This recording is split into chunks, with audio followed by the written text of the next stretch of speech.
আসসালামু আলাইকুম। আমাদের দেওবক নারায়ণগঞ্জ দেওবক বোলাইল রোডে উন্নয়নমূলক কাজ চলছে, যার কারণে অনেক জ্যামজট হচ্ছে, অনেক গাড়ির সমস্যায় পড়ছি। তবে এই জ্যামজট সাময়িক কিছুদিনের জন্য, কিছুদিন পরে হয়তো ঠিক হয়ে যাবে। তবুও যারা বোলাইল দিয়ে চলাফেরা করেন তারা একটু সময় নিয়ে আসবেন, কারণ অনেক সময় দেখা যায় অল্প সময় হাতে নিয়ে আসলে সময়ের সাথে জ্যামের কারণে দূরত্ব বেড়ে যাবে। তাই সবাই বোলাইল রোডের প্রতি খেয়াল রাখবেন। যারা বিশেষ কোনো কাজে আসবেন তারা একটু আগে আগে বের হবেন, তাহলে সঠিক সময়ে কাজটি করতে পারবেন। আর নয়তো বা জ্যামের কারণে আপনার সেই কাজটা দেরি হয়ে যাবে।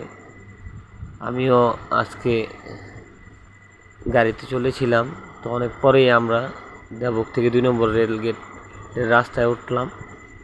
উঠতে গিয়ে একটু ভোগান্তিতে পড়তে হয়েছিল। সবাই ভালো থাকবেন।